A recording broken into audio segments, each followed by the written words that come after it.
Hi guys নমস্কাৰ মই ইলাবৰ হয় আপোনালোকৰ ওচৰত অন্য এটা ভিডিঅ' লৈ আহিলোঁ। আজি ৰাতি ৰেচিপিত মই কি বনাওঁ আপোনালোকক দেখাই আছোঁ বলক। আৰু লগতে আমাৰ ওচৰতে পূজাৰ মণ্ডপ হয়, পূৰা জুবিনদাৰ গান বাজনা বাজি আছে।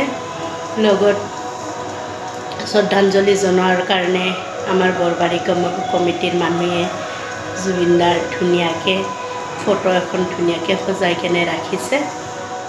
ওচৰতে আমাৰ দুৰ্গা পূজা মণ্ডপ বৰবাৰীত শুনিছেই নিশ্চয় আপোনালোকে। মই আজি ৰাতি ৰেচিপি কি বনাওঁ আপোনালোকক দেখাই আছোঁ।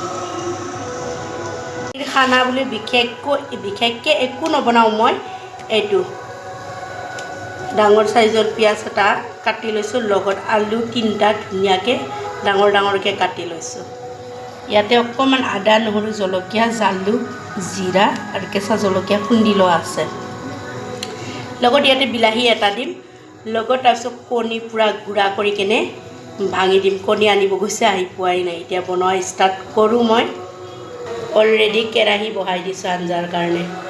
অলৰেডি কেৰাহীত তেল দি দিছোঁ আৰু মই আজি ৰাতি পৰিৱেশন বিলাহী আলু লগত কণী ধুনীয়াকৈ ভাঙি দিম, সেয়েদি পৰিৱেশন কৰিম আজি। আৰু দুপৰীয়াৰ মাছৰ আঞ্জা অকণমান আছে, অকণমান মানে 2 পিচমানহে মাছ আছে।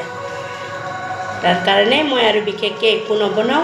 আজি ৰাতি পৰিৱেশন এইটো দিয়ে কৰিম। আপোনালোকে যদি মোৰ ভিডিঅ'টো ভাল লাগে লাইক কৰিব, শ্বেয়াৰ কৰিব, কমেণ্ট কৰিব। Bye bye.